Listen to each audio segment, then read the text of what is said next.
Hi, March 19 റിലീസായ രണ്ട് സിനിമകൾ. ഒന്ന് ആട് 3, മറ്റൊന്ന് ദുരന്തർ 2. ഈ രണ്ട് സിനിമകളും വമ്പൻ വിജയമാണ് ഇപ്പോൾ നേടിക്കൊണ്ടിരിക്കുന്നത്. തിയേറ്ററുകളിൽ വലിയ കളക്ഷനാണ് ഈ രണ്ട് സിനിമകൾക്കും വരുന്നത്. ട്രാക്കേഴ്സിന്റെ കണക്ക് പ്രകാരം 3 ദിവസം കൊണ്ട് ദുരന്തർ 2 എന്ന സിനിമ 500 കോടി മറികടന്നു എന്നുള്ളൊരു വാർത്തയാണ് ഇപ്പോൾ കേൾക്കുന്നത്.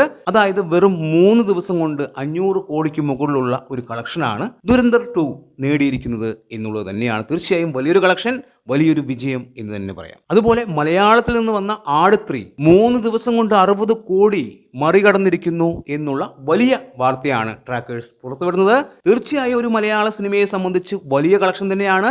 3 ദിവസം കൊണ്ട് 60 കോടിക്ക് മുകളിൽ എന്നുള്ളത് വലിയൊരു കളക്ഷൻ തന്നെയാണ്. പ്രത്യേകിച്ച് ജയസൂര്യയെ പോലുള്ള ഒരു താരം അഭിനയിച്ച സിനിമ ഈ ഒരു കളക്ഷൻ നേടിയെടുക്കുന്നു എന്ന് പറയുമ്പോൾ അത് വലിയൊരു കാര്യമാണ്. വലിയ റെക്കോർഡാണ് ആട് 3 നേടിക്കൊണ്ടിരിക്കുന്നത്. ഇപ്പോൾ 3 ദിവസം കൊണ്ട് 60 കോടിക്ക് മുകളിൽ കളക്ഷൻ നേടിയ 3 സിനിമകൾ മാത്രമേ ഉള്ളൂ.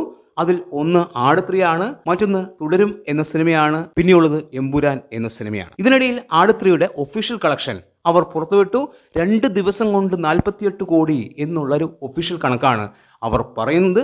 അത് ചെറിയ തള്ളാണ് എന്ന് എല്ലാവർക്കും അറിയാം. ട്രാക്കേഴ്സിന്റെ കണക്ക് പ്രകാരം 40 കോടി 65 ലക്ഷമാണ് 2 ദിവസം കൊണ്ട് നേടിയെടുത്തത്. പക്ഷേ ഒഫീഷ്യൽ കളക്ഷനായിട്ട് അവർ പറയുന്നത് 48 കോടി എന്നുള്ളതാണ്. പ്രൊമോഷൻ ഫിഗർ ആയിരിക്കാം, പക്ഷേ ഇത് ട്രോളാവും എന്നുള്ളത് തന്നെയാണ്. കാരണം സിനിമ വലിയ വിജയമാവുന്നുണ്ട്, അതിനിടയിൽ തള്ളേണ്ട ആവശ്യമില്ല എന്നുള്ളത് തന്നെയാണ്. വലിയ കളക്ഷൻ നേടുന്നതിനിടയിൽ ഇത്തരം തള്ളുകൾ അവർക്ക് തന്നെ പാരയായിട്ട് വരും. എന്തായാലും സിനിമ വലിയ കളക്ഷനിലേക്ക് പോകുന്നു. വളരെ ചുരുങ്ങിയ ദിവസത്തിനുള്ളിൽ തന്നെ സിനിമ 100 കോടി എന്ന നേട്ടം സ്വന്തമാക്കും. കൂടിപ്പോയാൽ 5-6 ദിവസം, അതിനപ്പുറത്തേക്ക് കടക്കേണ്ടി വരില്ല. അതിനുള്ളിൽ തന്നെ സിനിമ 100 കോടി എന്ന നേട്ടം സ്വന്തമാക്കും. എന്തായാലും മാർച്ച് 19 റിലീസായ രണ്ട് സിനിമകളും വലിയ വിജയമാണ്. ദുരന്തർ 2 വമ്പൻ കളക്ഷനിലേക്ക് പോയിക്കൊണ്ടിരിക്കുന്നു.